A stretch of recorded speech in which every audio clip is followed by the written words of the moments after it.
Hey y'all, this is Amanda, and you're listening to RadioUTD.com, either on our YouTube or if we're streaming this later post-recording. Right now, we are in the studio with, drumroll. Hello, Cameron from Ginger Root. Hi. How are you? Pretty good. Sorry that it took a little bit of a kerfluffle to get you to the station. It's all good. We're here. We're safe and sound, ready to go. Awesome. For our listeners who aren't familiar with your work, how would you describe your sound? There's a self-proclaimed genre of aggressive elevator soul.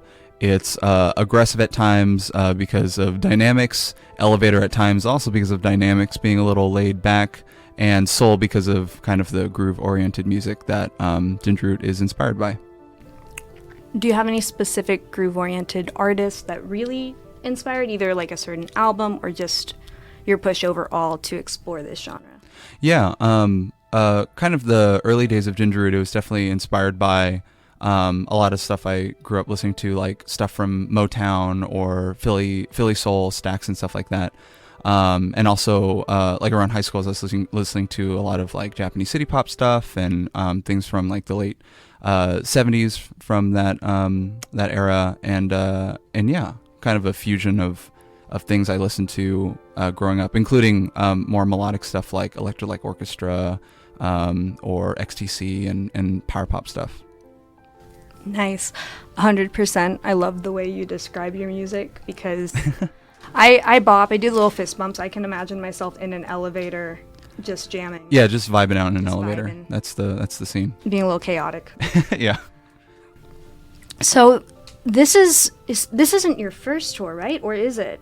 No, we've before the pandemic, we were on the road for maybe about 2 years straight, almost 2 years straight. We would be home for less time than we were out playing shows and stuff. And so this is our first run of shows back from basically almost a 2-year hiatus. And so we're really excited to just be in front of people. Like, it's been so long, like 90% of the set we're playing now is all new material, like stuff that came out the past year and a half and stuff. So it's kind of new in the sense of, we're kind of getting back into it, and also everything's new in terms of the material wise.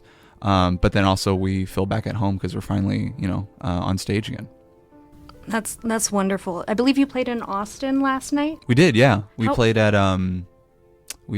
at Mohawks. How was that? It was a lot of fun. We always had weird shows in Austin because it's always been just for South by, so it's just kind of a gamble. But this time was our first like just show. And there are a lot of people there, more people there to see us than we were expecting, which was just super cool, and we're super grateful for, and the crowd was really into it. And it was just overall like super fun.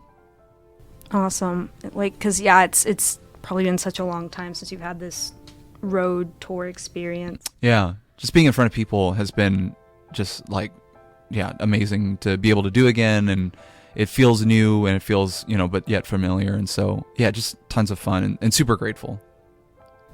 And with that, usually, DJs like to talk about, like our DJs like to talk about having this almost concert euphoria when you're at a concert. But I guess through the lens of an artist performing, since you haven't gone to feel that in a while, can you like maybe describe if that might be a little Yeah, no, absolutely. Like a good example is we kind of did like 1 or 2 live streams like on our YouTube channel during the pandemic when we couldn't play shows, and that was just such a sterile environment just to be playing alone, but yet people were kind of watching, but not, because it was all through the internet. It was a very interesting experience, and to come in, especially last night and last weekend when we started the tour, it just seeing all those people and getting like real-time feedback from people watching and people listening has definitely been missed, and it's super exciting to be a part of that again and be able to do that again. And so, yeah, I mean, like playing live music definitely there's no comparison. There's no substitution for it. And so, like I said, just super grateful to be back. And with that, so that's kind of, I know it's not the same as the live music experience, like by far not, but it is a good accommodation. Yeah. Especially for maybe people that hadn't been able to go to concerts like at all, maybe. Yeah. Any limitation. But when it also comes to outside of doing that, how else did you cope in terms of making sure you're, I guess, being able to fulfill yourself musically? Yeah. No, that's a great question. I think a big part of it was because we were on the road so much, like I didn't have time to really write any new material or work on just other parts of the band that weren't that. So for a little while, something that helped kind of keep things going was having time to write freely and not really have a schedule in terms of like, or no expectations or no deadlines to meet in terms of, when a next set of songs are going to come out or what they have to be, when they have to, what do they have to be. So yeah, just being able to write the new music in that environment was a very interesting time and interesting circumstances to be in. So yeah, definitely. And now it's been interesting to take those, because at the time of writing all that new material, there wasn't any promises of live shows happening. So everything was kind of written more as a studio setting in mind. So now trying to translate that is there's just three of us when we play. And so only having six hands kind of makes it an interesting creative box to take those really studio heavy songs and bring them live, and how to translate that has been a fun, interesting challenge now.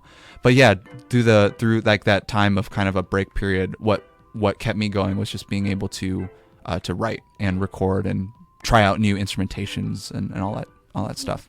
By new instrumentations, did you the equivalent of people learning how to bake bread? Did you try to learn any new instruments? I bought a euphonium for like a hot second for myself for Christmas. My embouchure is really bad. Apparently, Matt says my embouchure is really bad, and I haven't really played it since.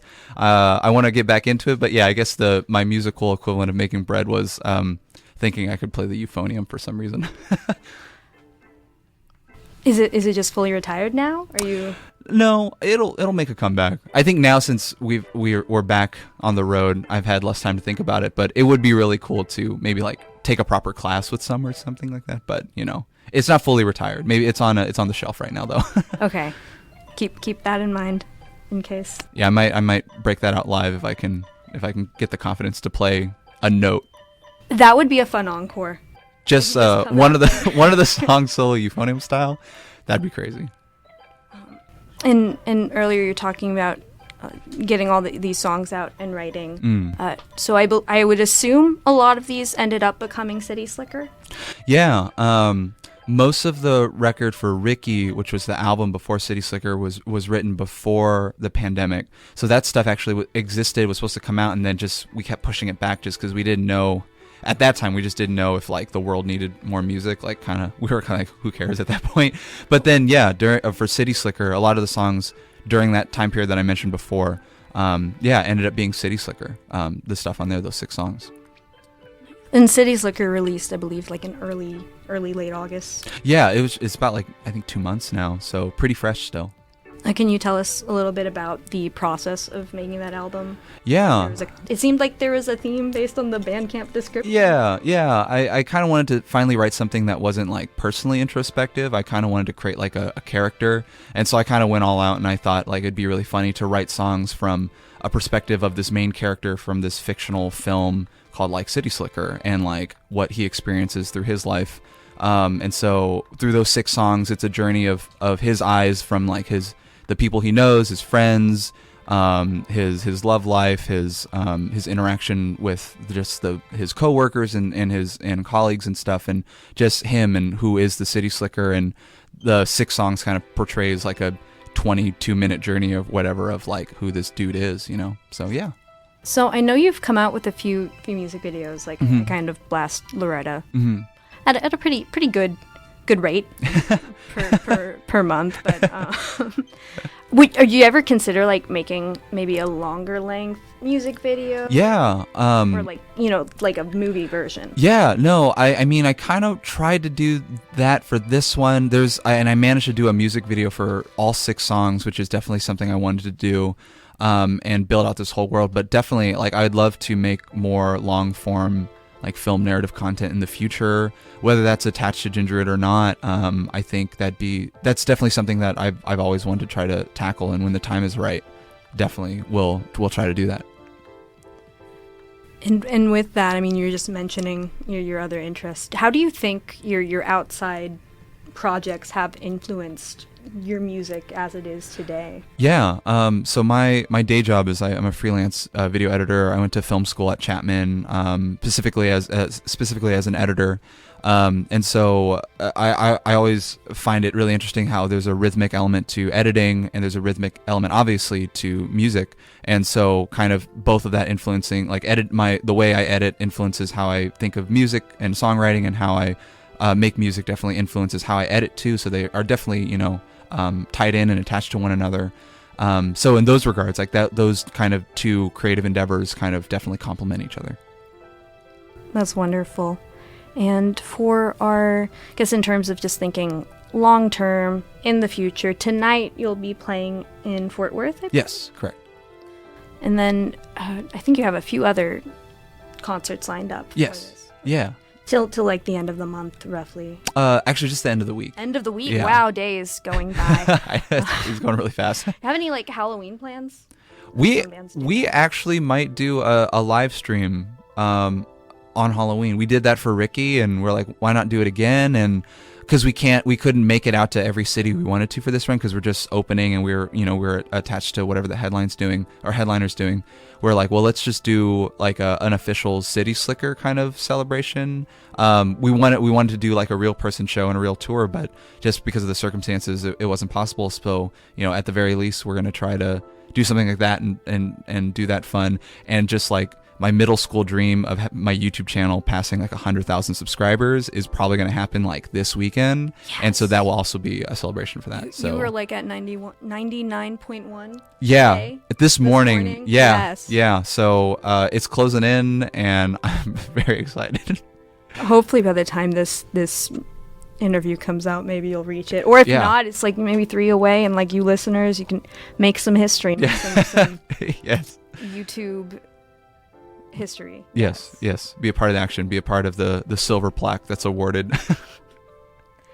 And with that, in terms of both like your YouTube channel, your music, what do our listeners or your fans, if they found out about this, that aren't local to RadioUTD, what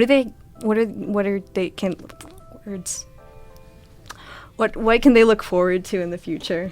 Yeah, I mean, there's always new music being written and being demoed and all that. I think that's kind of the next thing to kind of work on is definitely the new batch of songs. I mean, City Slicker just came out, and hopefully everyone will enjoy it for the time being as I try to figure out what to do next. And definitely it's not stopping anytime soon. And we're going out on tour in the spring again. We'll be at South by Southwest, so we'll be back in Texas and everything in March. And as of right now, that's what we have. But who knows what the futures hold, because City Slicker was kind of just released, and you never know what opportunity is gonna come walking through the door.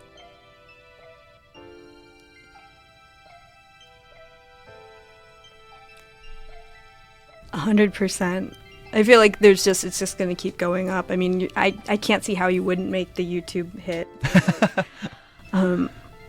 Yeah, you just create really wonderful videos, music. It's a whole vibe. It's an experience. If there's ever a City Slicker movie, I will be like front row to watch that and maybe cosplay. If they're like cool looking 80s robots, I don't know. Amazing. Shall keep that in mind. RadioUTD. There you go. But thank you so much for stopping by before your concert tonight. Yeah, thank you for having. Goodbye, Waveform.